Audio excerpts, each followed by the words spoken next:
Hi, everybody. This is Elliot McKinley, your host for Composers at Home, Maybe Drinking Coffee.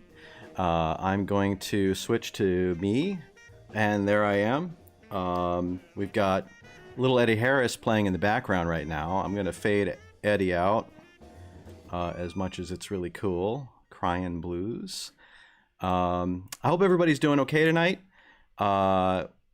It's a fairly mild September evening here, although fall. We're officially in fall, and so the trees are turning. At least we're in my neck of the woods. They're turning, and yeah, the fall season is upon us. And episode 2 of season 2 is happening with a very talented and amazing composer that I'll be bringing in just a moment. So for those watching right now live, I am monitoring the chat stream, the chat windows over here. So when I look over there, I'm looking at the chat.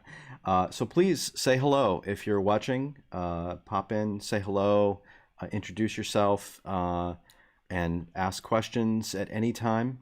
As we go through the interview with Wang Jie. So I'm gonna bring her in right now.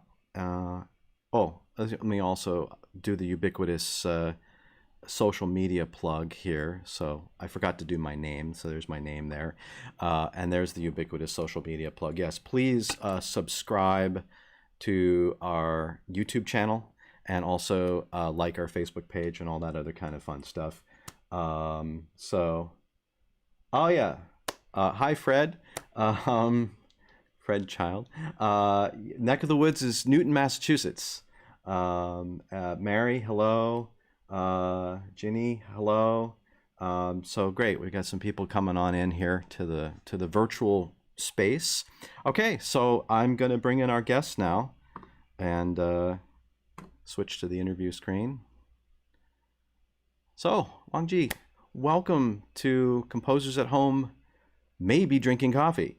I am not drinking any coffee. Ooh. Maybe that's the new intro theme. You never know. Hello, Yeah, good evening. yeah. So anyway, I'm not drinking any coffee. I'm drinking something else. But this is my coffee mug.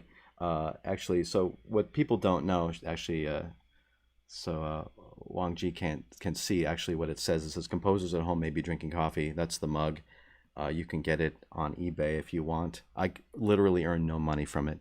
But anyway, You stole my line already. which I was was gonna say I'm not drinking coffee. okay. Instead, Do you want to share your beverage? I'm drinking some kind of vanilla rooibos something, and I'm still at classy. Sassy, and a bit smart assy. Okay, great. All right, that's what we like. This is Crescendo. yes. Right. Dun, dun, dun, dun, dun. So great, everyone. Welcome our guest. Thank you for joining me tonight. We did a little pregame chat as I always do with guests, and so there's a couple of firsts. One of the firsts, which was really interesting, is that whenever guests zoom into the show, I have to frame them up and all this kind of stuff. And so your framing was virtually perfect. So I almost had no work to do. So that was one small victory. But the second thing was that you and I actually, unlike the other guests that I've had on my show, you and I have actually not met in 3 dimensions. We have a lot of common friends, Derek Bermel being one of them. So it's a great pleasure to finally meet you, at least in a 2-dimensional internet space. Actually, I think this meant that we met in the 4th dimension. Oh, there you go. Through the 4th dimension. Right. Yeah, 3-dimension is so like last year. It's right. So 2019. Well, in 2020, every dimension is potentially there. I'm reminded of that Twilight Zone episode. I don't know if you're a Twilight Zone fan, like the original Rod Serling Twilight Zones. I wish. But there's an episode, and so those at home, this is going to really show what a dork I am. But there's the episode of where the dog and the little girl go into the fourth dimension. It there's a portal that opens up in her bedroom, and the dog runs in, and so she goes after the dog, and she gets lost. Or actually, she gets lost, and the dog goes in to try to find her because the dog can sort of sense things in the fourth dimension. It's a good episode. It's interesting. I strongly recommend it. It gets the composers at home maybe drinking coffee seal of approval, which is certainly sought out after by everyone in the Seal world. of approval by Right. my Sealyham Terrier There you pilot, go. Wang. Where is she? She's probably So the dog is somewhere. right by my feet. Right by your. Okay, it's a good place. So anyway, we got people coming in to say hello, which is really great. So I'm going to ask get things started here by asking a question I always ask at the beginning is, let's assume that people haven't read your bio and haven't gone to your website. So we'll just sort of go through where do you call your home originally? Where were you born? I was born in Shanghai. Shanghai. Big cosmopolitan. Yes. And where did you get your first exposure to music? Now, I know this story a little bit from reading your bio, but if you want to sort of flesh that out a little bit, like how did you get drawn into the world of music? Oh boy. I think my mom would take credit for this. And when she was pregnant with me, the school she was teaching, before she retired, she was a school teacher, and back then it was so disorganized because it was just after Cultural Revolution, and literally, the entire education infrastructure in the country was just being, kind of sketched out. Yeah. So she was being sent to teach whatever, and it just so happened, not that she had any music training, but she was sent to teach music, and there was a piano. So according to her story, I was in her belly while she was forced to teach music. Okay. And of course, then she took all the credit for it. She's like, "Oh, where do you get all this talent from? Of course, it was all me." Okay, sure. And then my dad put the final seal because he was a music director of a pretty big arts organization. Okay. Like very similar to Lincoln Center. It's got all the art disciplines, Okay. everything. And he was the music director. Okay. And so I kind of grew up, I wasn't even aware that music was anything special. It was just always happening around me. Right. And what hooked me was the Grieg A minor piano concerto, the second movement. Wow. I remember my dad, just because he was so connected, some big cheese pianist. I had no memory. I have no memory of any of this. And he said to me that he put me on the piano bench while the orchestra was rehearsing with this pianist. And that I was just like on the piano bench on stage and having a really good time and making some trouble, as I always Okay. do, as one does, as I do. Sure. So that was all very unconscious. So so it's very hard to like pinpoint, oh, that is a moment, blah blah blah. But I have to say, later in my life, the first decade of my life was basically, you do what you're told because this is this is your talent. You just learn the art of humility, I guess, by practicing where your strength is at, I guess. So I was pretty precocious. I was playing the Bach 2-part, 3-part inventions back to back. By the time I was 5 or 6, I was making public appearances, and I was playing in public, and my feet weren't even reaching the ground. Like I said, Though I you weren't was reaching set. the pedals, right? Yeah. Right. So that was kind of a marketing candy, right? Oh, Mm-hmm. this cute little thing. She can look at where she can Right. play, and Right. like Right. but as soon as I was not cute and cuddly anymore, Uh-oh. and that was gone. Uh, So then I really had to prove myself. mm-hmm. And then it was pretty brutal, like rejection after rejection. Uh, But that really kind of put me, um, gave me a dose of what it means to work for it, yeah. and Yeah. to earn it. Yeah. Nothing comes easy anymore. Yeah. After that Right. period was Right. over. Right. Um, Yeah. And so that's a it's a hard lesson to learn. And all of us who do this crazy thing we do professionally all learn it at some point, that you have to, oh yeah, um, there's actually work involved. Oops. And then it's like, well, there you go.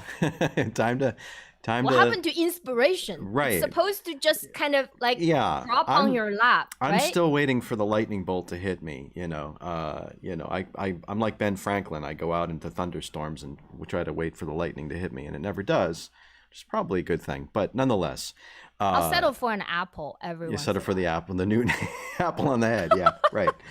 Um, so, okay, so here you are, pianist, and clearly with some skill and some panache, and then you get to an age where you realize that you hit your, if you will, the wall of like, oop, I gotta, in order for me to move that wall further, I have to really work at it. And were you how did you deal with that? Did you deal with that in terms of, um, obviously you dealt with it successfully because you wouldn't be the professional musician that you are if you didn't.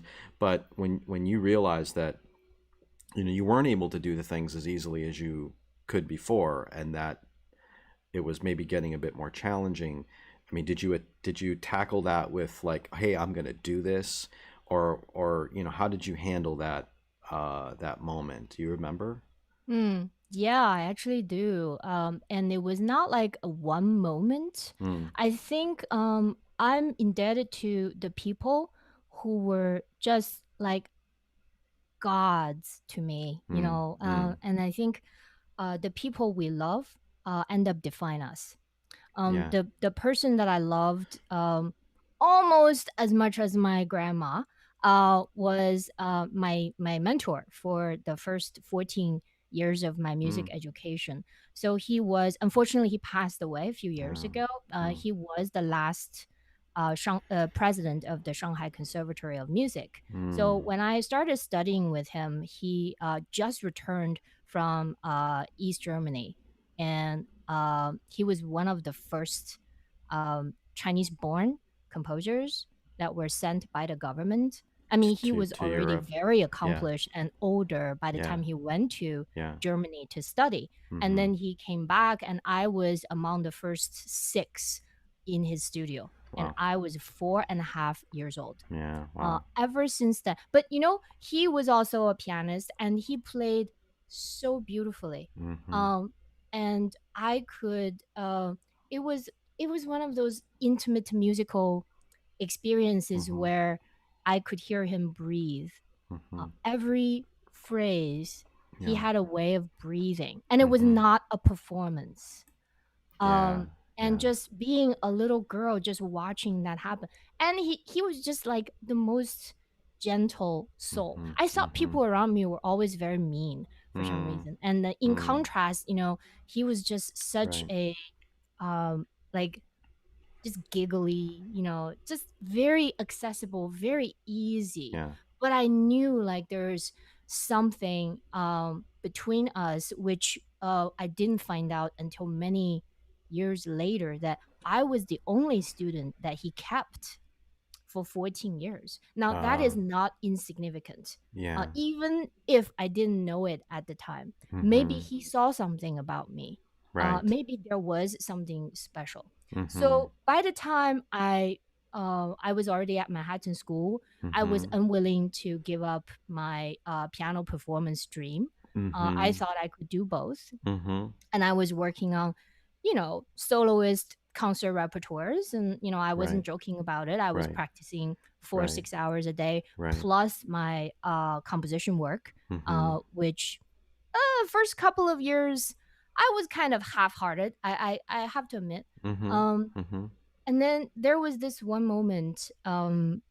That's the one moment that I actually remember. I was studying piano performance with Arkady Aronov. He's this Russian Mm-hmm. pianist and like a Buddha. I just loved him to death. Uh-huh. And then he looked at one of my first composition, Mm-hmm. my opus one, and then he didn't say anything. He just put my score on his piano. His piano is that there's nothing else on his piano, okay? Mm-hmm. On his piano was one score, and it was my score. And then I thought, oh, it was just a coincidence or Right. something, Right. Right. Right. Right. And then week after week, week after week, it was there. It It remained just stayed on on his this. Yeah. piano. Yeah. And then I started to wonder. And then one time he tells me, you can do both. Mm. Mm-hmm. And I was heartbroken. I was heartbroken because what he said to me mattered so Yeah. much, Right. In other you words, the know. influence. Right. That he trusted Um, his. Yeah. and of course, being me, I'm like, I'm gonna do the exact opposite. I'm gonna prove you wrong. Right. I'm gonna. Right. Forget your advice. Right. Right. But I have to say, I still keep it up, although I'm not performing Uh-huh. publicly anymore. Uh-huh. I keep my chops up. Give me a couple weeks, I could whip myself back into To shape, to to to play to some. perform at, Yeah. at that level. Yeah. Yeah. And I used to enjoy playing my colleagues' Mm-hmm. composition in Mm-hmm. ensemble. I especially enjoy playing chamber music. Yeah. Yeah. Yeah. And just 2 years ago, I was the composer in residence on a cruise down the Seine in Okay. Yeah. Paris. Yeah. And the onboard cellist, Mm-hmm. resident musician was a cellist. And then, of course, he had to pick the hardest Right. repertoire Right. for the Right. collaborative Mm-hmm. pianist, Mm-hmm. which was the Suite Italiano and Debussy's cello sonata. I mean, Uh, I love the pieces, but sure. they were Bears to play. monstrous Yeah. to Right. learn. Oh Right. God. And Right. then I was able to do it, and it was so rewarding. And so I love this part of me that Mm-hmm. I guess I got lucky. Mm-hmm. I guess I'm the one just kind of got away with both a little Mm-hmm. bit. Mm-hmm. Um Mm-hmm. and I enjoy I don't know what my life would be if I can't just play, just Just get sit up in the down morning and just and sit play down and something. just play, Right. and just maybe just read a Bach, you know, Yeah. Yeah. prelude or Mm-hmm. something. Mm-hmm. Yeah, Yeah. less few, I, more prelude. I well, there's something. So there's a few things that I want to follow up on.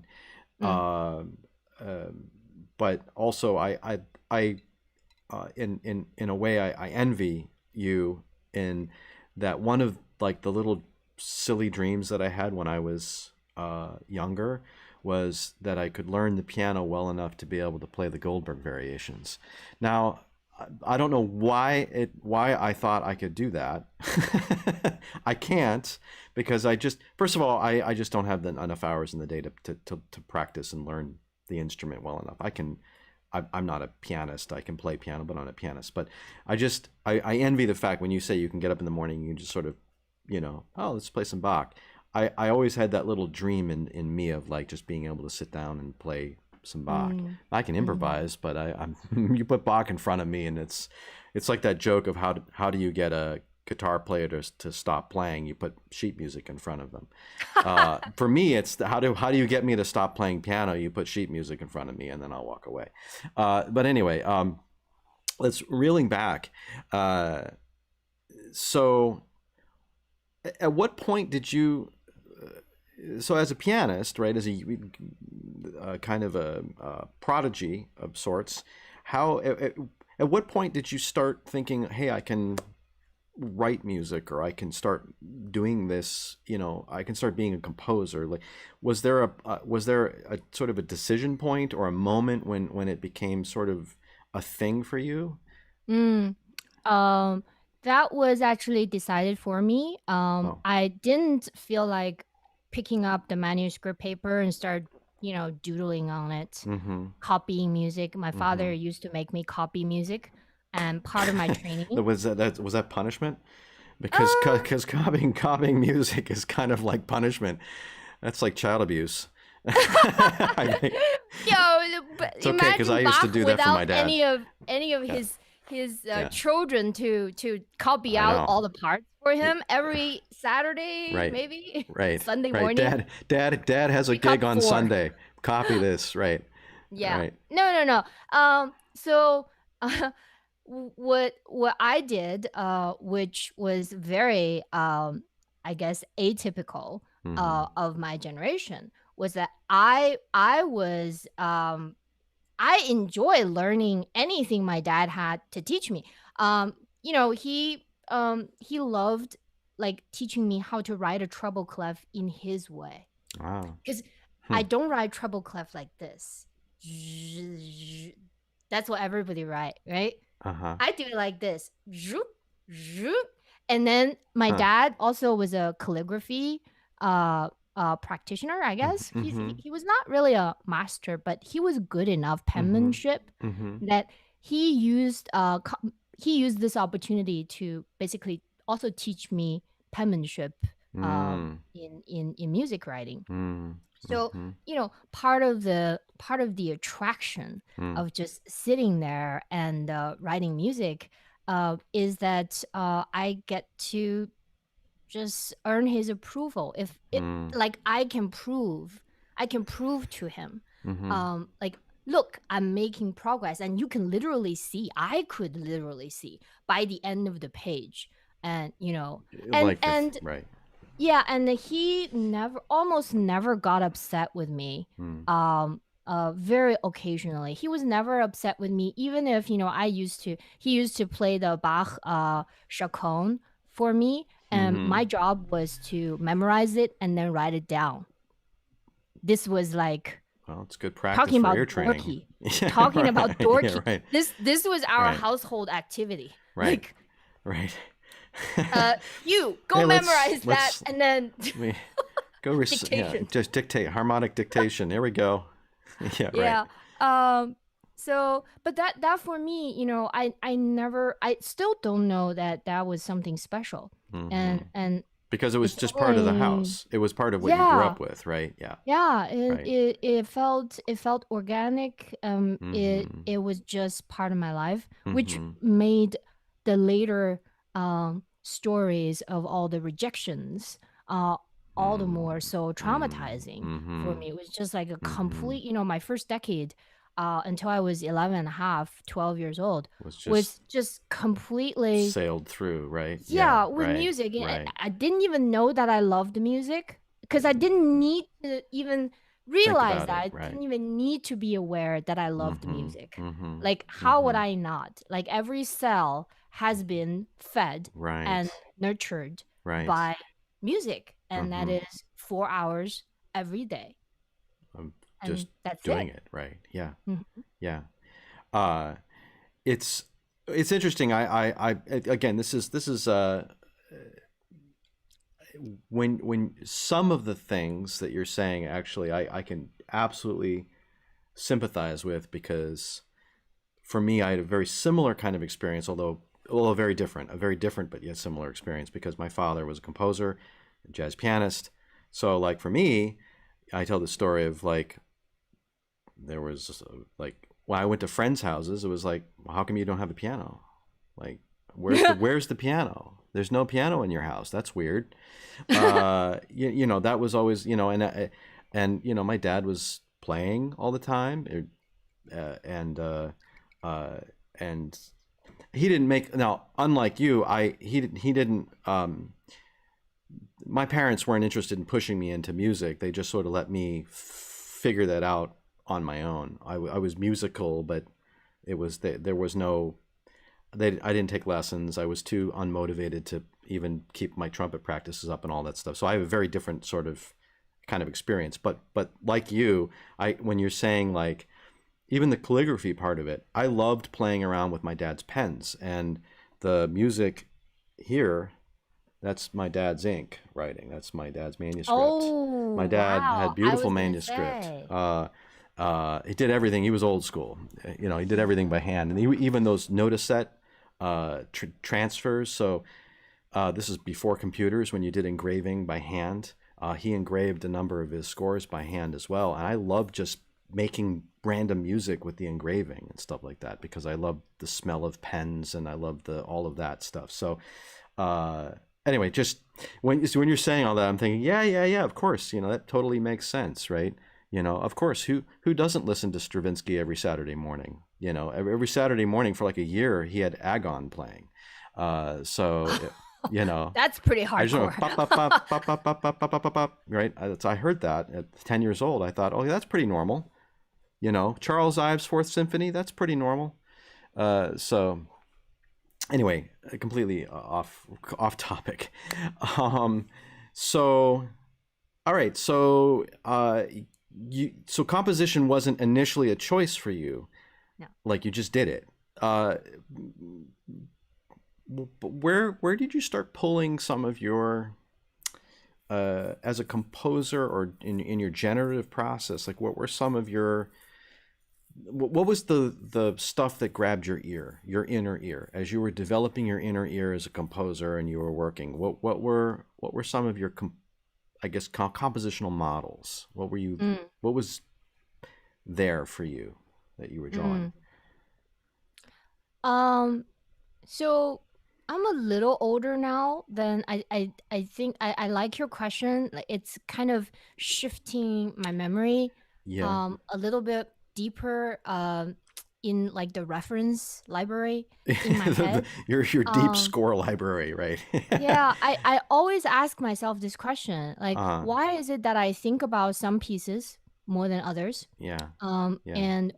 And I don't really go with composers, you know. I get kind of a little surprised. I don't really know how to answer this question. Yeah, Like, who's it's your not an easy favorite it's not an easy question. composer? Yeah, Mm, I'm not asking necessarily mm, that, but of course you were drawing upon mm-hmm.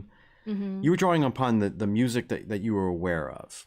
And so like I guess what Yeah. was in your library? I mean, it doesn't have to be your favorite composers, and of course that's I would never ask anybody that question because I don't want to get asked that question. I always answer Yeah. it's whatever I'm listening to at the moment. Yeah. I think the inner ear part is really interesting. Hmm. That's kind of what grabbed my ear. Hmm. Aha. Yeah, da da da da da It's a da. bad pun. Okay. It's okay. Um so what grabbed my so the inner ear part, I think I didn't get to decide that. Hmm. I think whatever, was available, my dad brought home. Mm. That was just whatever was available. And then Mm-hmm. all the music making that was around me. And Mm-hmm. oddly enough, believe it or not, I'm just making this connection lately. Mm-hmm. I was playing piano part for opera singers because there are Right. all these. Mm-hmm. I was like 6, 7 years old, Mm-hmm. and my father just this is what people do when you go to someone's house, and Mm-hmm. he was always hanging out with these artists, and then they were just like, "Oh, why don't you why don't you ask your daughter to learn this aria?" And then I Yeah. was playing Mm. the piano part for Mm-hmm. opera singers Mm-hmm. back when I was what? I don't know. I don't even You were just remember. like here's So music in front of you, just play it, like do it, right? yeah, Yeah. just yesterday. No, yeah, yesterday. I was prepping for my course at Mm-hmm. CUNY, Mm-hmm. and I brought up Jesse Norman's. I just heard Jesse Norman sing Liebestod Mm. on Mm-hmm. YouTube, and it Mm-hmm. was one of the clips that I wanted to, and I Thank just you. Right. clicked that on by accident. Right. It's already in my playlist, but I clicked by accident, Mm-hmm. and then I heard her voice, Um, and I just teared up. I just burst into tears. Wow. Wow. And then and I really think that some of these the inner ear, like the making of my inner ear, is still, it remains a mystery to me. I can consciously tell you that there are a few pieces when I study them, they have influenced me in every which way that I can put my mind to as a composer. My mind, that is, I'm talking about my mind. Your conscious mind. Right. Yeah, but the like, why is Grieg such like guilty pleasure for me? Rachmaninoff, guilty pleasure. And, the meat and potato, the canon. I love the canon. Yeah. I'm not gonna lie, and I'm not gonna apologize. And it's not. For it. By the way, this You know, this is a no. What is it? This is a safe zone when it comes to all things. So absolutely, just say it. Like you just yeah.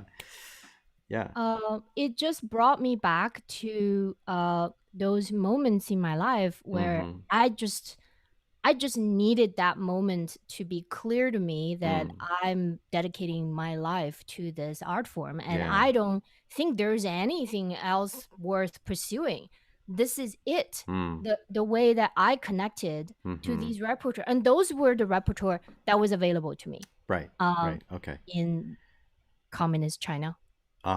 Yeah. Back in the 90s, 80s and 90s.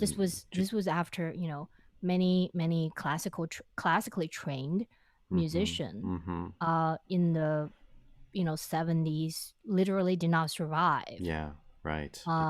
Because of right. Yeah. And that's, you know, I don't want to gloss over that. I don't want to gloss over that part of your history, because it is part of, like you said, it was what was available and it was what was happening in China at that time, and it wasn't like you necessarily could just listen to anything because you just didn't have it wasn't there. Potentially you didn't have the access to the music, and that's not an unimportant part of the story in terms of how you grew to as a musician when you were younger. But anyway, moving kind of a little ahead, once you got to a certain point, when did you decide that you wanted to, I mean, maybe you already answered it by saying that you thought there was nothing else that was sort of worthy of your time. Like, when did you decide that, okay, I'm going to go to conservatory for this, and I'm going to go on to graduate studies? You went to Shanghai Conservatory, correct? Yeah. So was that just sort of implicit? Like, it was just like, of course I'm going to go to the conservatory. There's no other option. Like, you know, in terms of, was that also kind of just like the next step that just was pretty built in? Oh, Elliot, you might want to hang on to your chair for this story. Okay, I just got a new chair, so I'm gonna. Your chair looks so. It does. It's like a gaming chair. I bet it looks very high tech. Like you're ready to like take down empires sitting in that thing. Right. I feel like I'm sitting in some kind of Star Wars command chair. Like if you get out all your like metal scraps, like the Game of Thrones is like happening in your living room. Yeah. Yeah, let's hope it's not quite the Game of Thrones, but yeah, exactly. Anyway, so my nice new chair, which those who are regulars with composers at home, maybe drinking coffee, realize that I do have some slightly new digs, and actually maybe next time I'll have a green screen behind me, because I actually do have a green screen, but that's a whole other thing. Anyway, I'm holding on to my chair for. Okay. All right. So ready for this? Yeah. I auditioned as a composer for the high school division of the Shanghai Conservatory in 1991, and I did not get in. To everybody's surprise, I did not get in. Was this kind of what you like? Was this like you were saying about all these rejections, right? This was like one of the like, oh shit, what that? How did this happen? Like, exactly. This is not supposed to happen. Exactly. Okay, right. Yeah. I was changed forever since that moment. And then I went to a very prestigious boarding school, where literally the only 3 cassette tapes, I packed a small little bag, and 3 tapes with me, and that was it. That was the end of my, I guess, study with music. So I was shipped to this boarding school, Wow. and I was living there without a piano in a dormitory. And I endured, fast forward a little bit, I endured 5 years of that. Wow. And I was studying all the academic, this is a academically very High level. accomplished Yeah. school. So the principal at the time happened to have a ambition, which is it's very appropriate for because for the Chinese at the time, this is about, as you want to get a promotion, you got to prove competence, and competence meaning that he will have to cook his books for the rating, for like, I see. yeah, In order, yeah, right. yeah. So Right. basically, he's made enough of those cooked books that now my school bear the number 2 highest rate of acceptance into the best universities in China, Wow. being Wow. that this was number 2. This was unacceptable, because next year it's better be number 1. Right. I mean, It's where gotta can you right. You go from can't number go 2, anywhere. right? Right. Exactly. 2 must go to 1. So when I long story short, I realized that I'm not gonna survive. It's a matter of survival. I'm not gonna survive. My soul will be dead Yeah. if I did not pursue what I'm made to To do, what do. I'm cut out Yeah. to do. Yeah. So I launched this underground operation pretty much all on my own, and mostly financing it on my own as well. And that was kind of remarkable if I still think about it. And my school expelled me. Wow. They actually they did this thing, which is what I mean by the cook of the Cook of the books. books. Right. So they took my name and then they swapped it with another high school's top student. They did a technical swap. And this is actually captured on a documentary. I was the subject of a documentary. 6 people saw it in the world, but an NYU filmmaker made a documentary about this, and all the people who were involved in this operation were interviewed and told the story on tape of what happened, that with my with my status in the school. Yeah. So basically, I was on my own, and I had to just pave the road and find the right teachers. There's a lot of politics involved. And for some reason, I got in. And I was like I got the highest entrance exam score or something. There's like a whole thing. Rating. Yeah. I was like at the top of the pack. I was like, oh my god, and the school could not believe. Ever since then, the school completely changed what they thought was education and being helpful to students. And and now I go back to Shanghai, and they invite me back like It's hero. They print my big head right. on their screen, and they're It's like, whoa. oh, the alumni, Here's the great, right. Whatever. But back then, officially on paper, I did not graduate from that high school. Hello. Wow. They expelled me. So anyway. Yeah. I got in. So that is a story. That is quite a story. Right. Story enough that somebody made a documentary out of it. Wow. And released it in China without telling me. So oh, wow. I never saw it. Thing. Okay. So after that, I realized that what I wanted to do with music I just couldn't do in Shanghai Conservatory. I ended up with a teacher that kind of not very he was very busy. It's understandable. He's got a career, and he was well known. So I didn't feel like I got enough of his attention. Okay. So I applied to change teacher, and at the time it was very difficult to achieve that.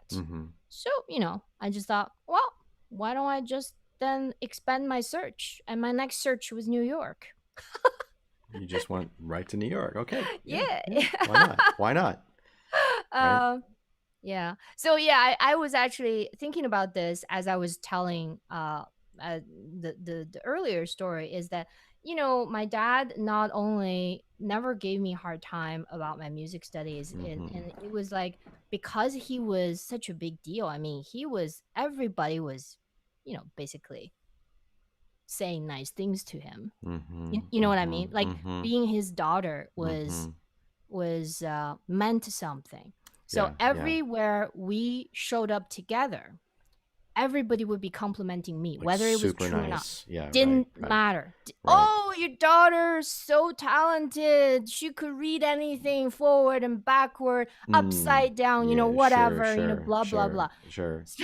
So ever since I understood language, those were the kind of language around me. So for me, I think of how people get to where they are in their lives, and sometimes it's because of some deficit, something that just didn't quite measure up. And for me, I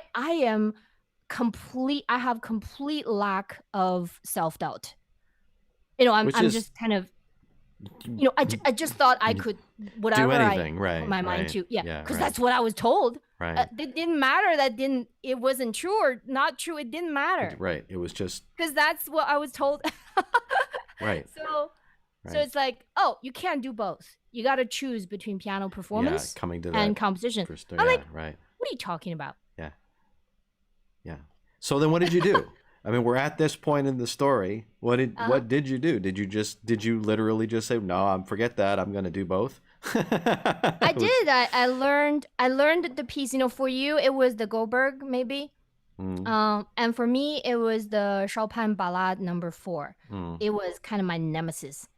I just had to learn it. I just had to. It was like that was the piece to learn, and you're going to do it, right? No matter what. And then after I did that, and then I fell in love with the pipe organ, and then I thought, I'm going to up my game. The organ. So I started. Whoa. All right. I took an organ literature course at Manhattan School. And Walter Hilse, he just reminded me of my first teacher.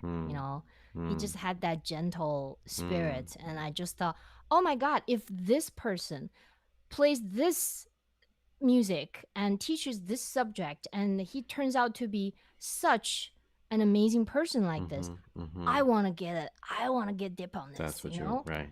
So then I just sat my butt down on that organ bench. It's harder than the piano bench, yes, but I didn't care. You just did it. I did not care. Right. And I just played and played and played, and I just realized that, wow, Bach actually wrote some of his most amazing, the most perfect works for his native instrument, which was the pipe organ. Absolutely. So how'd you deal with the pedals? Did you get good with the pedals? I did. Wow. I was a virtuoso. Wow.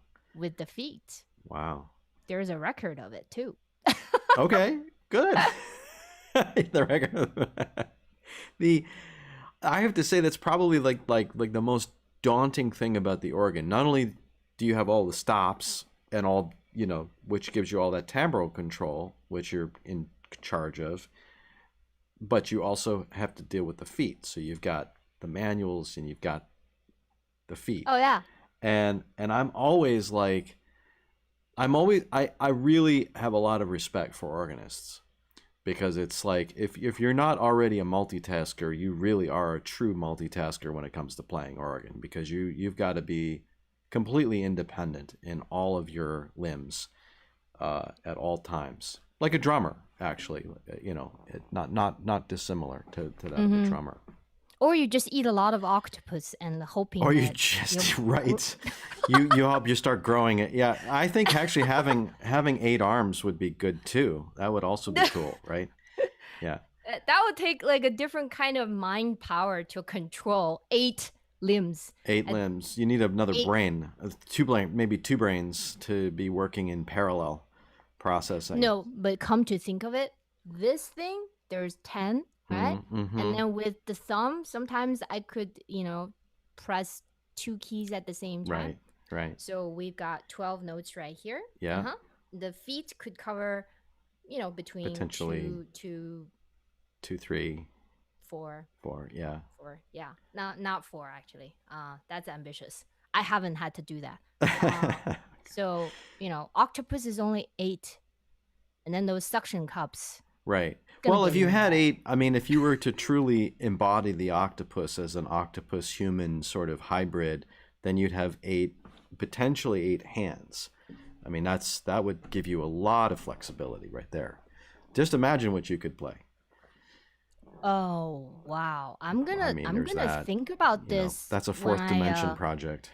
When I fall asleep tonight. Okay, good. I'm glad I've just given you a new piece of information to consider. So, all right. So you're doing all this stuff. You're playing the organ. You're doing all this stuff. Then what happens? Like, what's the next, like, we're leading up to playing some music. I want to get to that first symphony, and I read your program note. So maybe we can try to bridge the gap between you playing the organ in your first symphony. Me playing the organ was still in my undergrad and grad, and then I went to Curtis.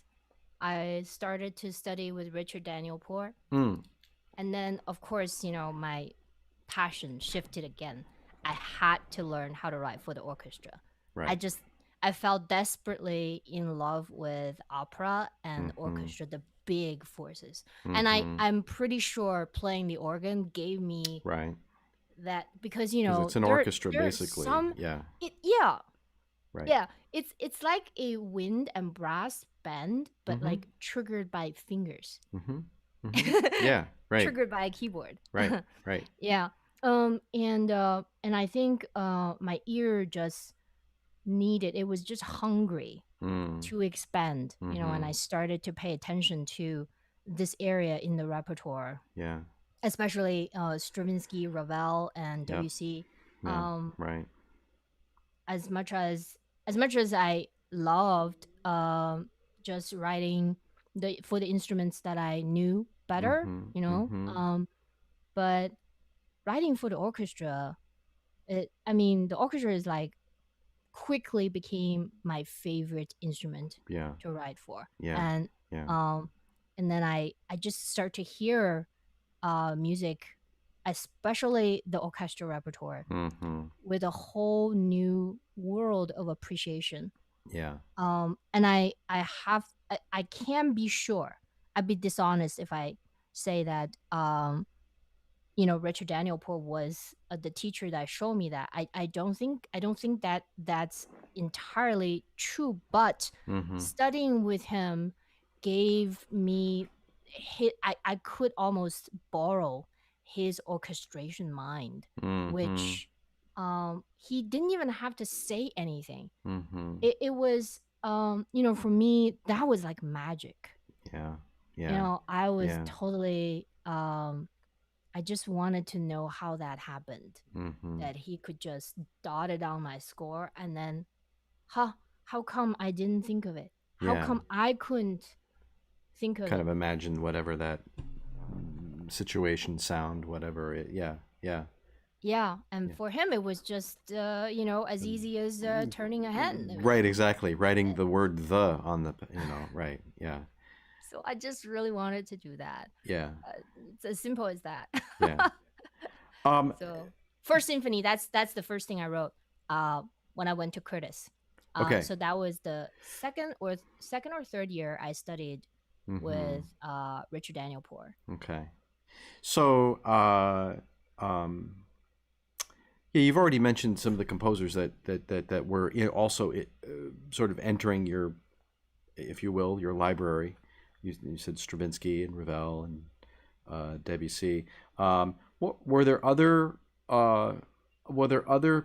musics, be it of the classical repertoire or outside the classical repertoire, that were also spooling in that time period? Definitely Indian classical, Mm-hmm. Carnatic music. Mm-hmm. And I was paying an unusual amount of attention Mm. to the one of the Chinese. I guess it's a local, it's a dialect opera theater, Uh-huh. spoken theater kind of art form, which Mm-hmm. was it was ubiquitous where I grew up. Mm-hmm. Mm-hmm. So it's, and then I was able to kind of look back in as an Kind of outsider, come and circle yeah, back from a different and point of view. Yeah. yeah, and opera, basically like opera, Mm-hmm. Chinese opera, Mm-hmm. uh, Mm-hmm. theater, Mm-hmm. that type of thing. Mm-hmm. I was listening to everything. Jazz was also like pretty regular. I would listen to jazz, but I didn't get it immediately. Mm-hmm. Mm-hmm. Um, Afro-Cuban, Right. because I saw Bobby Sanabria in Smoke, and then I Oh, was like, holy right. shit, You were like, you this got this to this do can't be do real. this. Right. Right. uh Right. yeah. Oh, too many, too many, too many. Sure. Sure. Um, yeah, Uh, but the main thing for the first symphony was my tribute to Mahler, Gustav Mahler. okay. Wow. That's a like I think you mentioned in your program note, that it was still kind of daunting. These were big shoes to fill. If you're sort of thinking of the tradition, right, in terms of the tradition of the symphony, and here you are writing your first symphony, right? And I've heard it, so but I want to let everybody else hear it. So why don't we do that? Why don't we listen to your first symphony? I'm going to cue up the symphony. Let me just also, before we do that, I'm going to take a moment and just look and see if we have any comments or questions from anybody at home. Uh, oh, so Fred has a question. He wants me to ask why your organ teacher called you Twinkle Toes. Because I played barefoot for many years. I played trio sonatas with barefoot Wow. in Okay. master classes. Yeah. Yeah. I was completely inappropriate. I'm just, inside out, everywhere, up and down, Mm-hmm. inappropriate in Mm-hmm. in a lot of ways.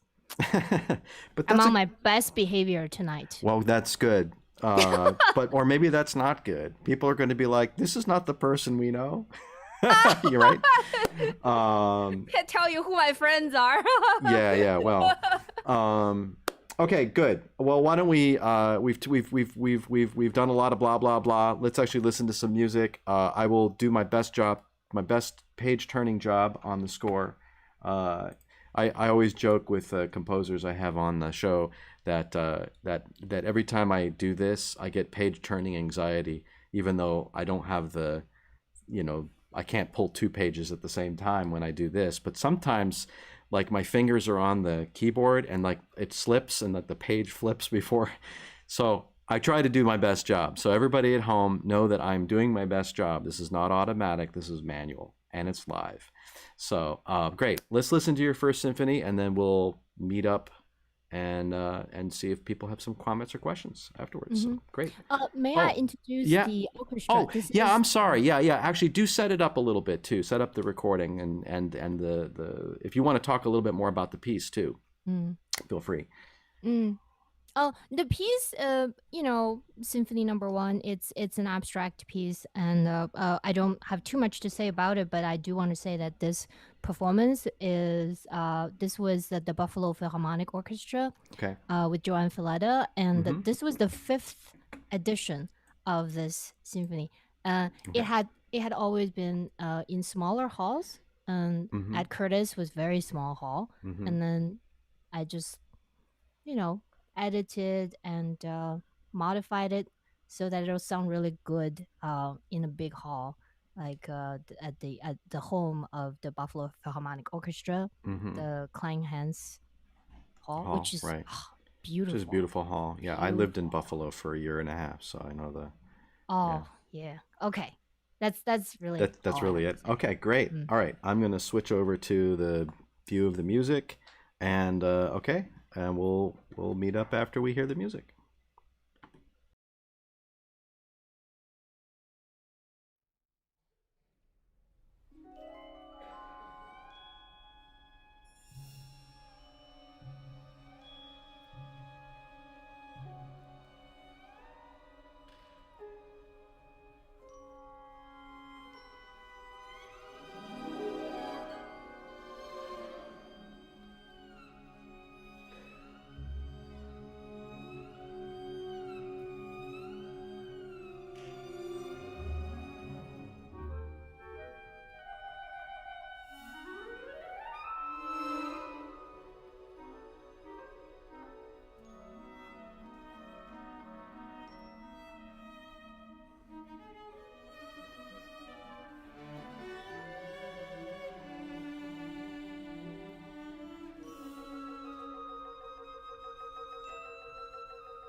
Wow, that was wonderful. Great. So we will go to the audience for some questions and comments in just a moment. The view I have now is just the two of us in the score.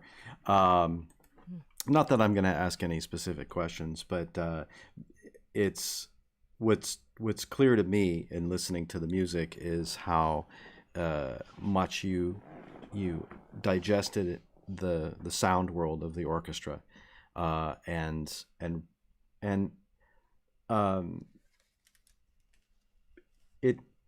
it sounds, and I hope you take this the right way, because sometimes some composers will bristle, but it's very cinematic, and I don't mean it like it's movie music per se, but it's very cinematic. I'll take that as a left way.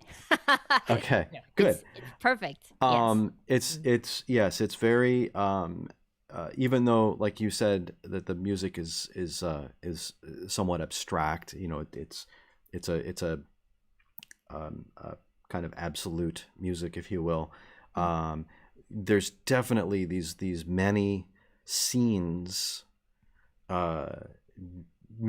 musical scenes, not visual scenes, but dramatic scenes that the listener is taken through this sort of journey.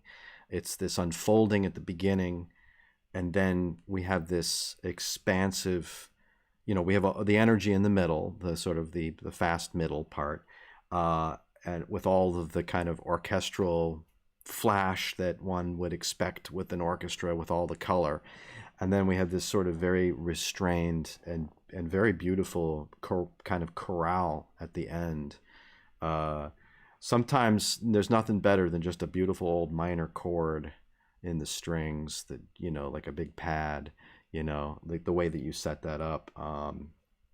The orchestration is... And is a C minor. C minor, yes, not just, C sharp to C, right. I think you had C sharp minor to C minor, right, yeah. And was that the two-note motive? I think, was that a sixth down and then going up? Was that your two-note? That's part of it, yeah. Part of your two-note thing? The whole piece is based on the downs of two notes. Uh-huh. But that whole slide into the C minor, because C minor is such a almost funeral-like key. Yeah. It just, if C minor doesn't signal the end, I don't know what else. Maybe D minor. Yeah, it's interesting. I have a kind of feeling. I sort of agree with you in terms of the C minor color, and for me, C minor and then A flat major has also a somber. I love A flat major. As a landing spot for sonority, and anyway, I somehow I get drawn to A flat major and C minor and A minor, but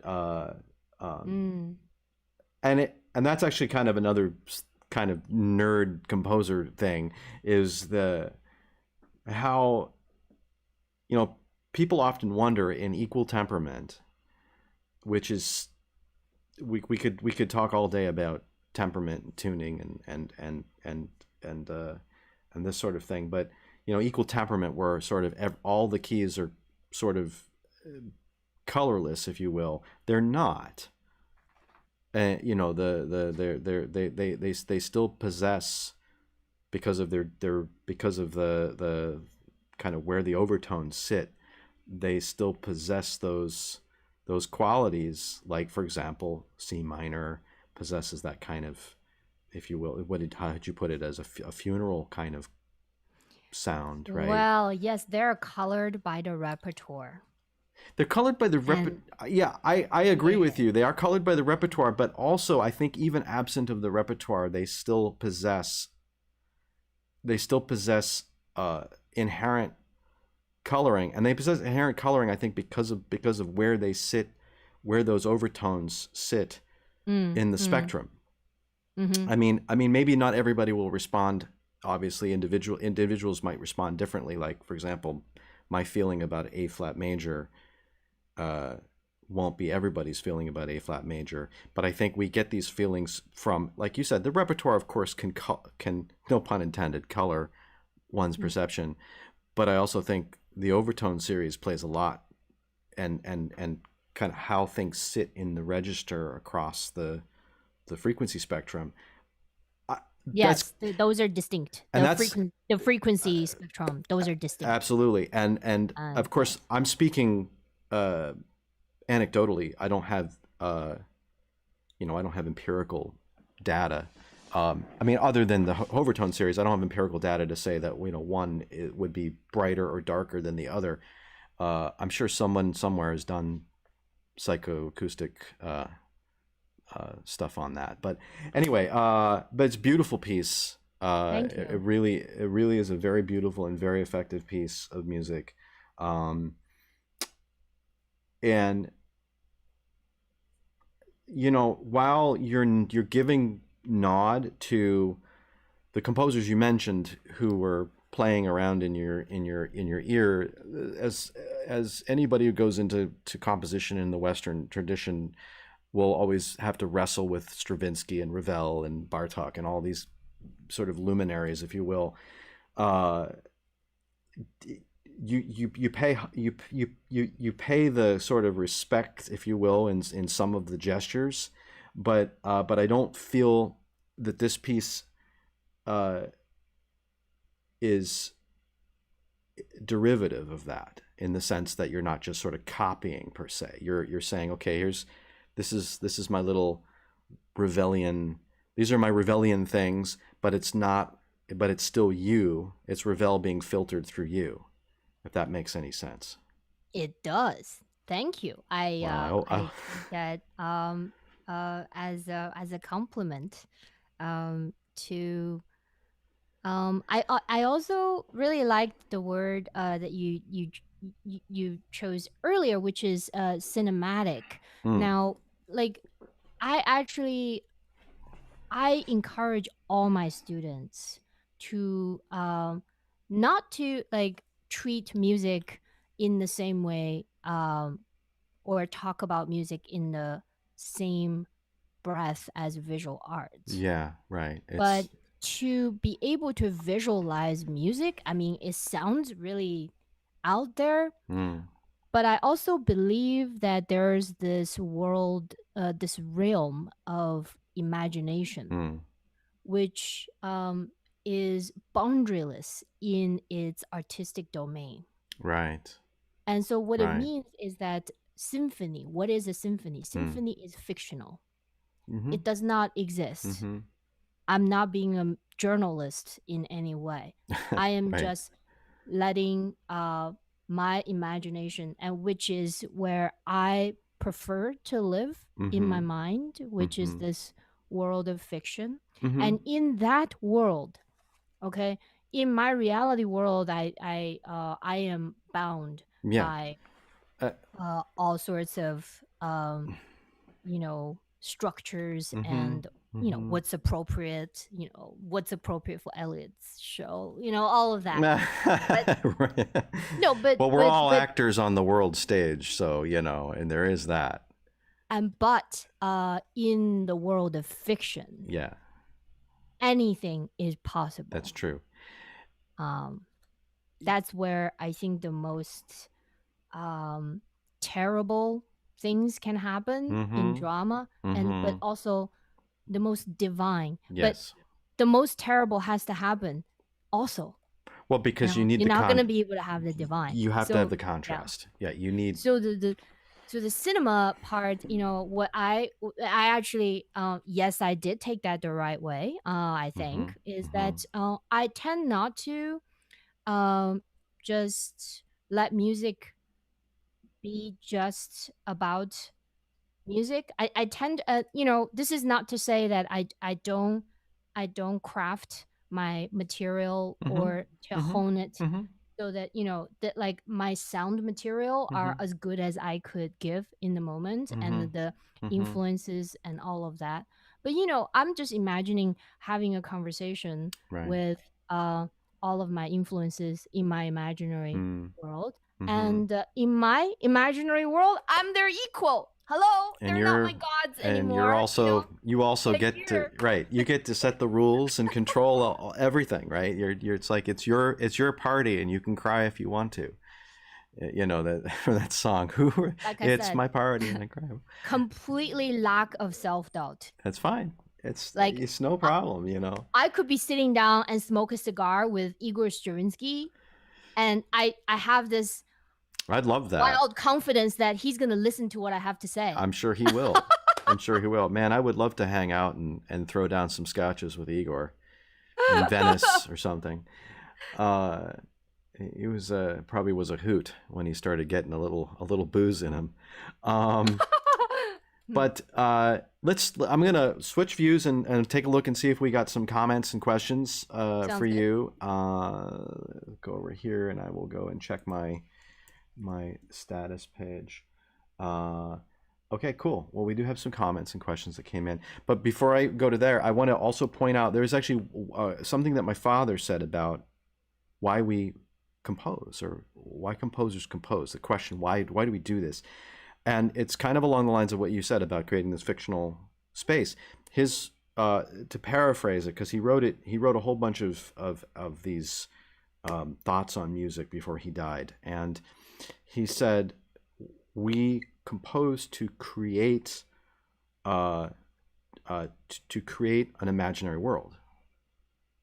That's what we're doing. We are creators of imaginary worlds, and that's why we do it. That's beautifully put. Yeah. He probably put it a little nicer than I'm paraphrasing, and at some point I'll throw a quote out on Facebook and Instagram somewhere. I'm going to publish most of those, but yeah, that's exactly what we're, and you basically said that. I mean, that's essentially what you said. I mean, my life isn't that interesting to document and to right.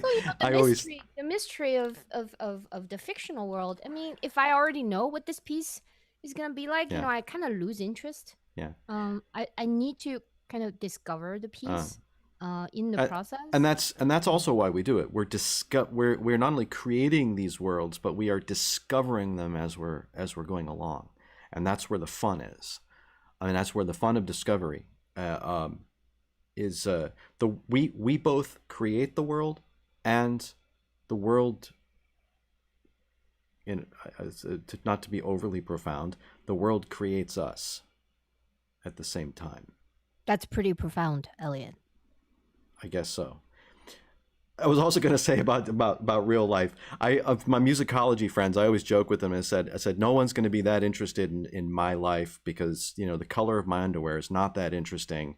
And, my making my V60 pour over in the morning is not that interesting. It's like, so like you said, the real life part is maybe some mundane stuff. Go to the bank, take out the garbage, do all that kind of stuff. And then create imaginary sound worlds, which is the real fun part. Questions and thoughts and comments.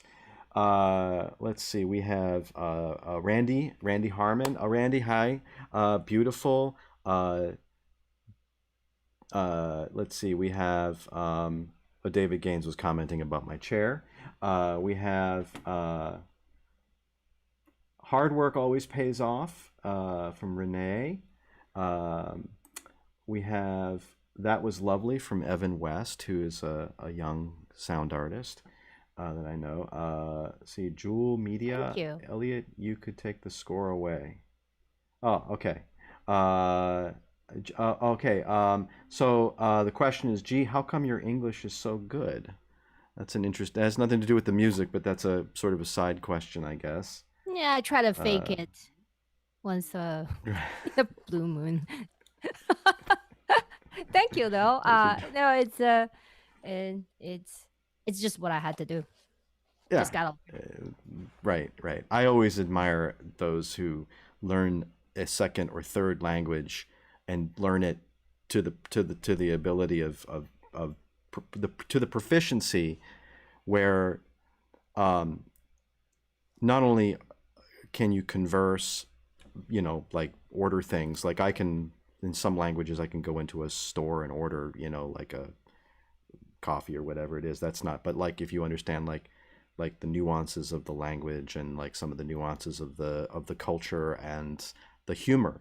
They always say humor is the last thing that comes in understanding a native language, because there's so much built into the cultural matrix, that just takes a lot of time. And I so admire those who so you would be one of those who learned a second language, not just because you had to, but because a lot of people learn a second language, but to get to a point where I don't know, I could be making this up, but I think that you're a very funny person, and your humor comes out in both languages, I'm sure. Oh, you'll be surprised. I had to deliver a lecture back when a few years ago at Shanghai Conservatory Uh-huh. in Chinese. And how'd that go? I never even learned music like history like in Chinese. Oh, wow. I never did that because Oh, I wow. went to undergrad here. So my most of my formative music education, the fundamental stuff, they were all in English and humanities. I fell in love with Chinese literature. This was a while ago, but I still do. I still do. I appreciate it. But what I love and what really motivated me to learn English and master it was because of what the culture, this language provided, the access to the kind of knowledge that this particular language is very, very complete in offering.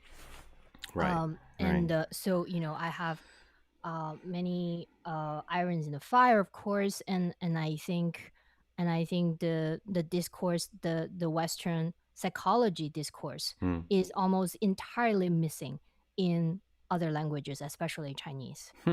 That's So, fascinating. Yeah. yeah, and I think our moral framework in the modern world can no longer afford to be discussed in the absence of psychology, It's because true. Right. we cannot pretend Freud and Jung didn't happen anymore. Right. Right. That's true. They were these two were going to be the Confucius, what Confucius did for Chinese culture 2,000 years ago. What defines a Chinese person? It's not because of the language, necessarily the language they speak. I have met many Chinese looking people in this country.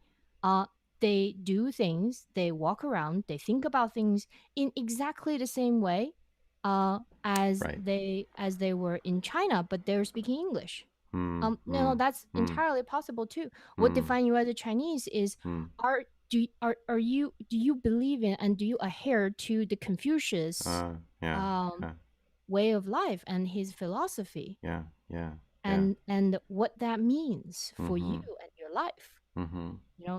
That's what the and 2,000 years. Right. 2,000 years of influence. Right.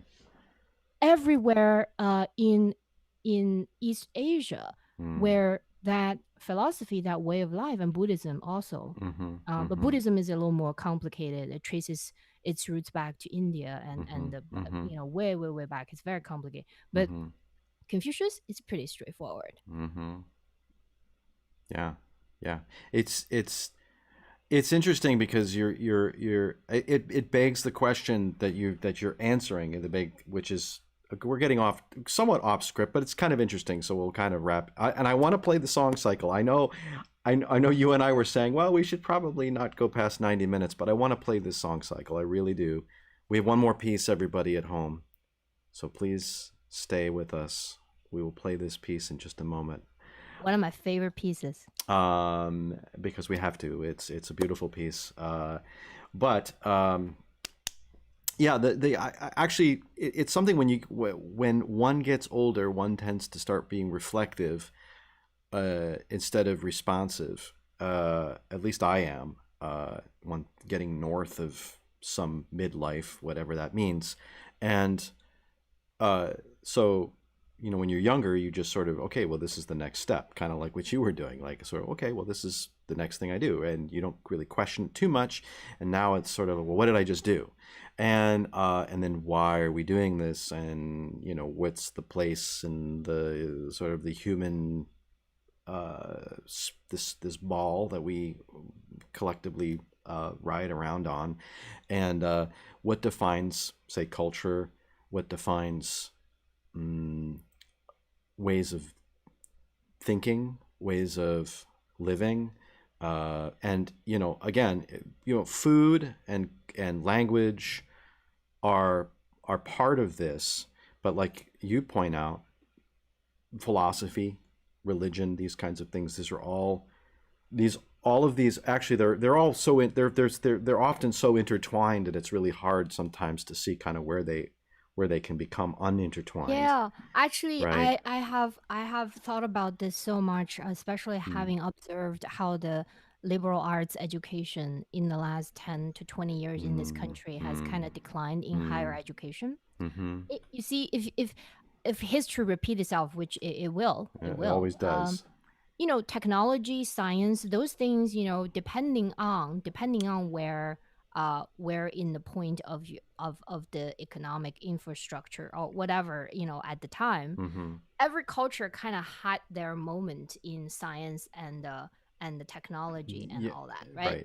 That kind of it's pretty momentary and until the industrial revolution in some way, and we're kind of in the middle of the West being very dominant in this science, in the world of science. But liberal arts, Plato has never lost its potency, and Plato happened in the West. Socrates happened in the West, and so that stuff is like everything after Plato. This is kind of a philosopher's gossip. Is everything after Plato are footnotes. Plato's footnotes. And this, right. we're talking I've heard about that phrase. Yeah. BC time, right? Yeah. Right. So, and so it's kind of sad sometimes to read essays from college kids these days. Tell me about it. And I'm rolling. I can't roll my eyes far enough in the back of my head, otherwise they would pop out. But for other reasons, not just because of what I think where you're going with it, but to yeah. It's a dangerous thing. It worries me. That our technological advancement has, it's almost grown to be so capable, but where is the boundary? Yeah, it's created, and framework. again, so we're really, I mean, we could probably talk for like another 3 hours just about this alone, but it's as someone who deals with 18 to 22-year-olds on a fairly regular basis, and I'm teaching music, right? But when I'm teaching music, I'm not just teaching music in a vacuum. I always tell them that music doesn't exist in a vacuum. It's not just about a C major chord. There's everything around it. There are the people that made it. There's the world that's around it. But in terms of critical thinking, the royal we have, I think, created a kind of it's a kind of impetuosity of independent thought, because the technology has started to replace that. That is like, if we're going to upgrade to something a little stronger, like Elliot, you and I, we could have an evening worth of discussion over something a little more over, I would say, stronger beverages than tea. I'm getting like to the level of smart. Right. wait till you get to assy, and then we'll that's when the conversation really begins, right? Right. Yeah. Anyway, all right. back to your music. I want to play this beautiful piece, and then I want to get some final comments from the audience. And so, by the way, anybody at home, please feel free to send any questions about anything that we've talked about, and anything about the music, either the symphony or the song, the songs we're going to play right now that you'll set up. You want to set these up for the audience? It kind if you're showing the score, I think it's a pretty self-explanatory. A Silence Older Than Love. This is the title of a poem by June Sylvester. I think she changed her name. She's an American poet, and I fell in love with one of her work in an anthology. And Emily Dickinson, that poem is very well known. So I found a way to connect the two women across 100 years on the subject of intimate women's perspective, Yeah. women's lens on love and intimacy. Cool. And the ensemble? You want to set up the ensemble? So Joshua Roman on the cello, I think Karen Kim on the violin, Mary McKenzie, very amazing Boston-based soprano, went to school with her, and David Kaplan on the piano. Nice. Yeah, and I know Josh Roman too. I remember when he was first appointed with this at the Seattle Symphony. When he was, that's another story.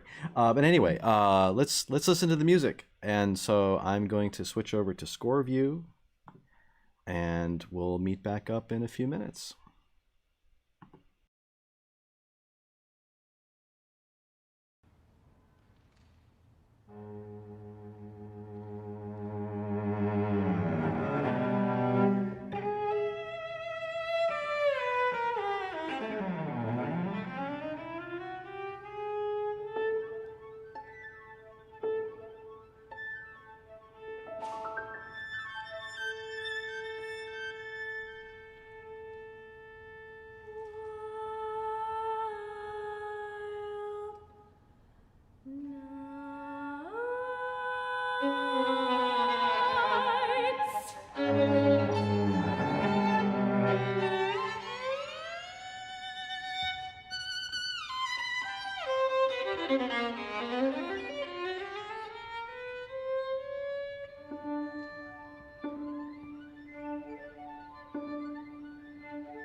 In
as if moved by the same wing.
Wow, that was great. I've heard it before, but it's always good to hear again.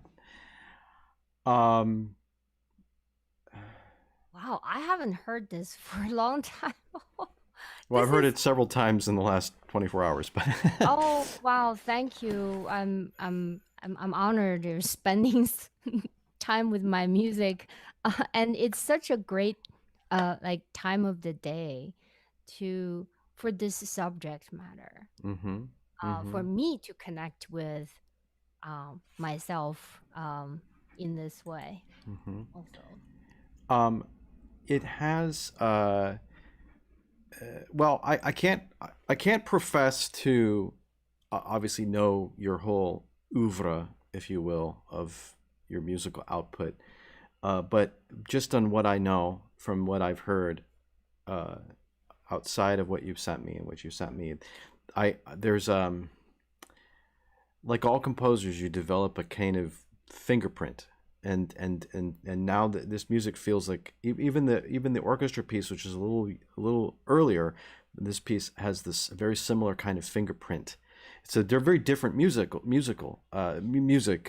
different setting, different purposes, but you've developed a kind of language basically, that you play around with in your imaginary sound world that you are constantly evolving and changing. My well, the two kind of words come to mind is a kind of quiet power in your music. There's because you have a lot of sections now. Again, just when you have the soft sections, your which are kind of your introspective moments musically, sound world wise. They're quiet, delicate, but they're always very powerful. There's a certain kind of power there, and it's not always true. A lot of some not a lot, but some composers lose the power in the quiet. But you don't seem to do that. At least I'm not hearing that. That's not my perception. Um, Wow, thank you. if that makes Yeah, any sense. those moments are really, really hard. Yes, they I are. mean, there are, Yeah. I mean, slow music is about the hardest thing for me Mm, to write, mm, mm-hmm. and, I like going fast. I can go fast. Right, right. Just I can crank the write tempo virtuosic. marking and just roll. Right. Virtuosic is not a problem for me. but, but, Huh. but it's what, how much I can stay with a moment Mm, and not mm-hmm, lose it. mm-hmm, mm-hmm. And it's almost like a little too much squeeze, you suffocate the baby Yes. bird. Yeah. But if Yeah. you're not holding on to it It'll. with just enough, it Mm-hmm. flies away. Flies away. Right. Right. And that's Um, so difficult to do. it is. It's Yeah. and it's so exposed. Any little flaw Mm-hmm. in my inner ear exposes Yes. in slow music. And Yes. I'm gonna take a risk and say this is true for most of the composer I've studied. Mm-hmm. It's in their slow music that like I get to really know them in Yeah. in, in this way. Yeah. Yeah. Um and I'm like every other person in this world, I'm flawed in my way, Mm-hmm. and I just wanted these moments to expose what's true Mm-hmm. of me. Mm-hmm.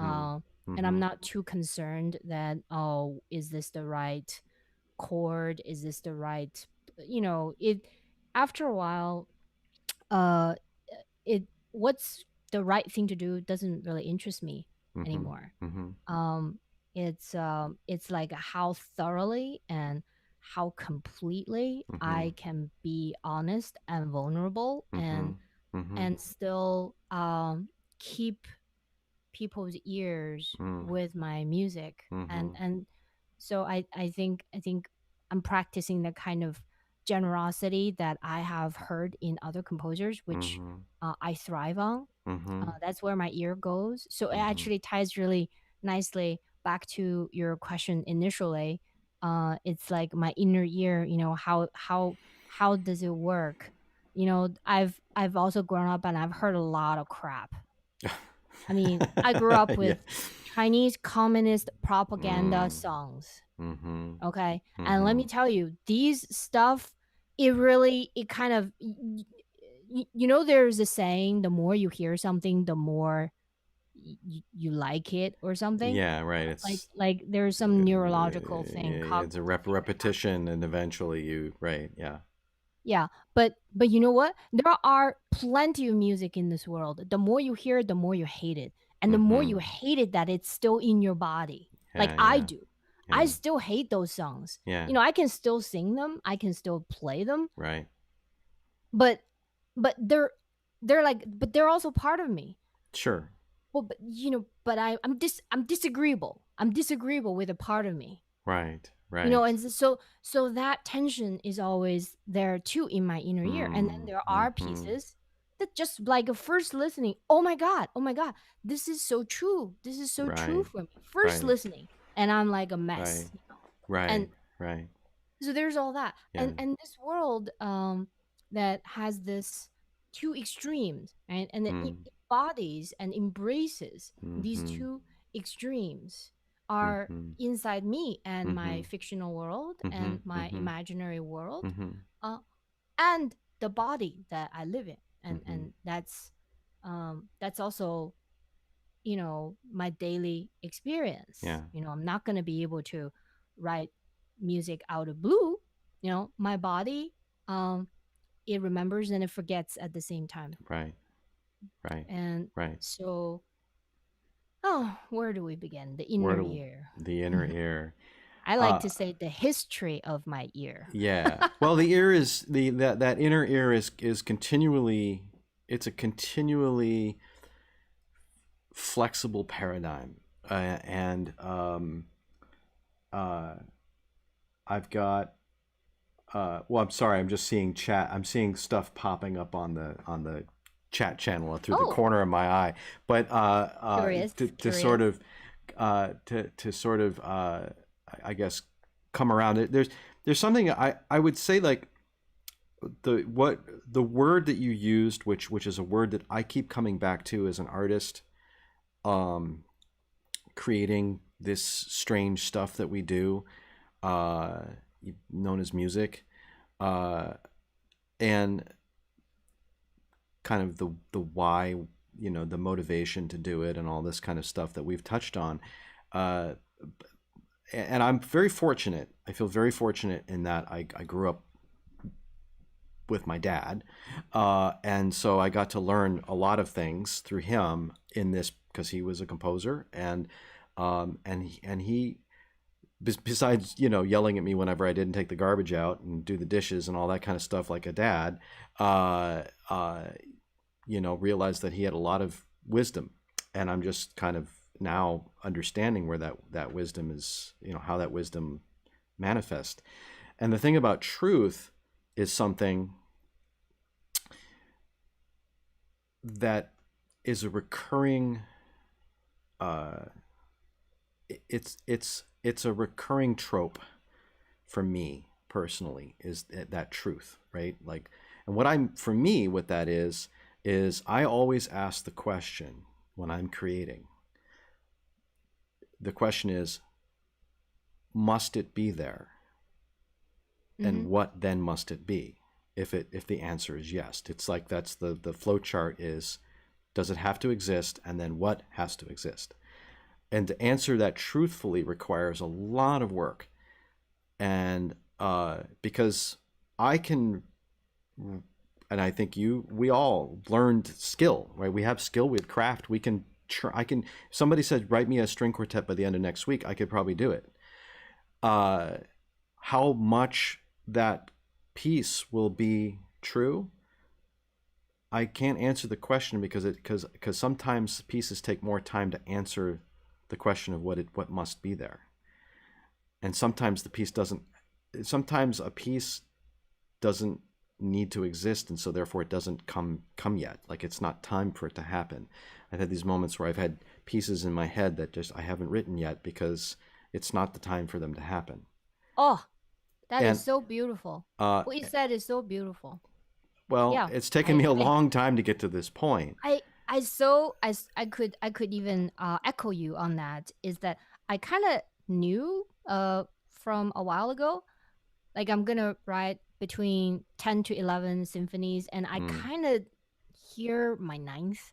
Mm-hmm.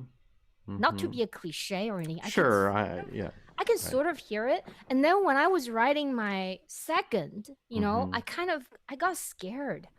I was like, I'm only at second. I really don't know how I'm gonna get to ninth. How what's the path to 9, right? Yeah, right. But the ninth, it sounds so amazing. But like I'm stuck with number 2 here, and number two is kind of weird for a lot of composer. But number 2 is just this odd child, you know. And it just had to be done. And sometimes I do it just to get the mileage in, because it is the act of composing. It's the practice I discovered. The absolutely. act of composing. It's not the imagination or fantasizing of composing. I thought about composing today. No, actually compose. And through the act, then I get to find out what I'm made of, what this piece is, what it might go, what I might want to take it. And so and not every piece, I mean, I'm probably in good company here. Not every piece I wrote I believe in, but there are a few. There are a few, and then that actually kind of reveals to me that sometimes it happens because the timing was right for that piece. Yeah, it was the right moment for it to happen, and it's sort of the things come together. Yeah, I always tell students who are, especially the beginning composition students, I tell them, because your point about because we all have pieces that are like, oh, okay, that was, you might have felt good about it when you did it, and then it's sort of like, okay. And I tell them, I said, just right now, before you even put the next note down, just realize you're going to write a lot of bad music, and just get over it. Sometimes, sort of like getting, to use a baseball analogy, you've got to get up to the plate to get any kind of hits, and even the best hitters only 400. 400 is so rare. I mean, it's, Ted Williams did it the last time he, so the best hitters in this league only hit 3 out of 10 times, and that's considered really good. And when the baseball player hits a home run, everybody sees it. When a composer hits a home run, nobody sees it until 100, 200 years later. Yeah, right. Well, maybe some. Maybe some. We'll see. Ones. If you right. And then if you're lucky, you get royalties while you're still alive. All right. Let me look at. Let's see what we got here.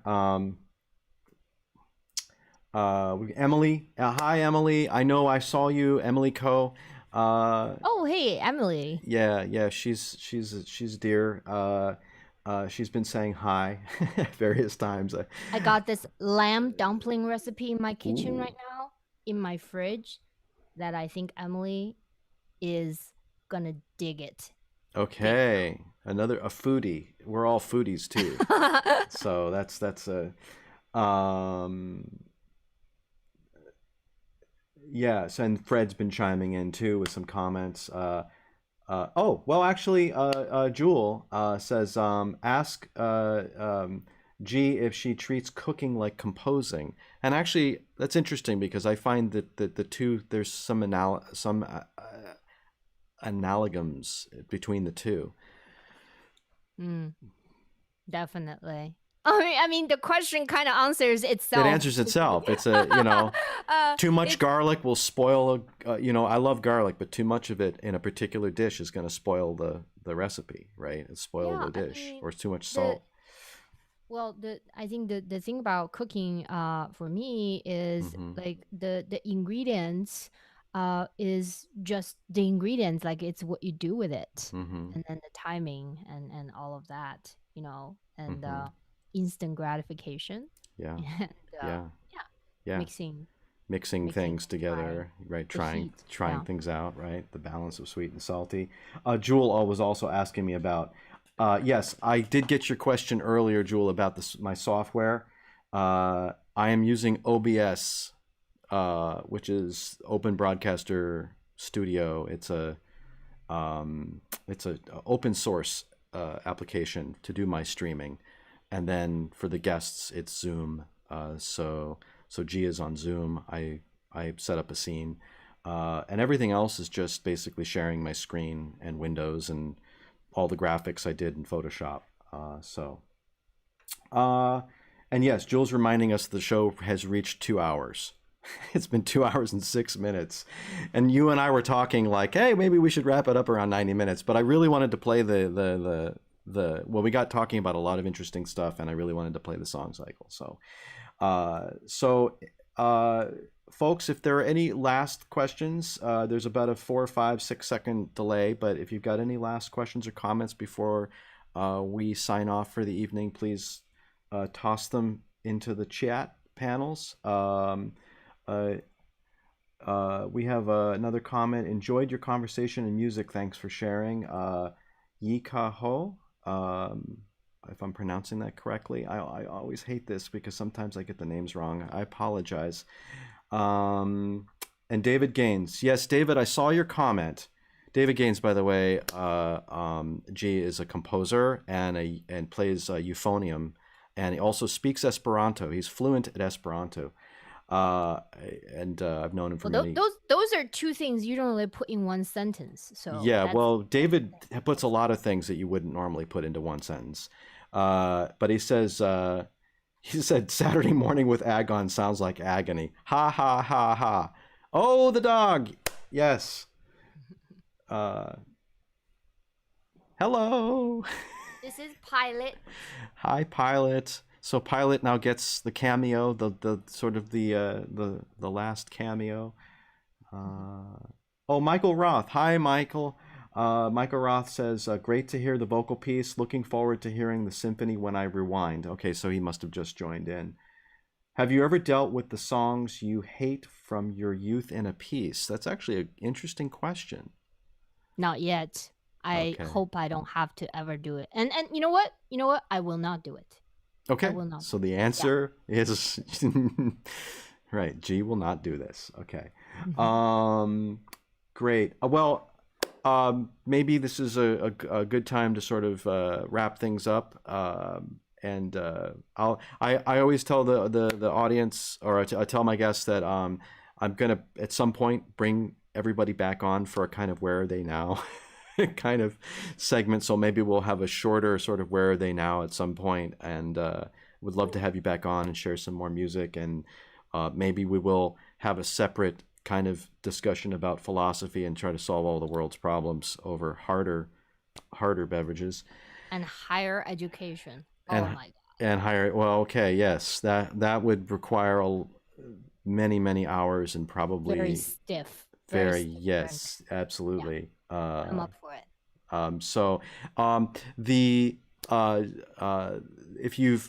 If you're rewinding as Michael is and watching this not live and would like to ask questions, you can always put questions and comments in the video, and we'll find time to answer them for you when we can. And also another thing I will do is post Jie's website and any links. If you have any links you want to share with the audience, I'll put them in the video descriptions so people can find your music and learn more about you. Thank you so much. It was again a real pleasure to have you tonight. And so now I will do my closing segue here by switching over to the me at the end scene. And there I am again. So if you haven't subscribed to the channel, there's the little graphic to subscribe there at the top. To subscribe to the YouTube channel, like us or like the Composers at Home Maybe Drinking Coffee page over on Facebook. And again, like I said before, leave comments and questions if we didn't get a chance to answer anything that you asked tonight or we'll ask tomorrow. Next week, and we're going to do the reveal for next week's guest, which is literally next week, October 1st. Wow, already. And yes, Marcos Balter will join me for another an evening of interesting discussion and music, and really looking forward to that. So, in the meantime, I wish everybody the safe and let me turn that YouTube thing off. A safe and happy rest of your evening. Remember to practice responsible social distancing. Take care, stay safe, and we'll see you next week.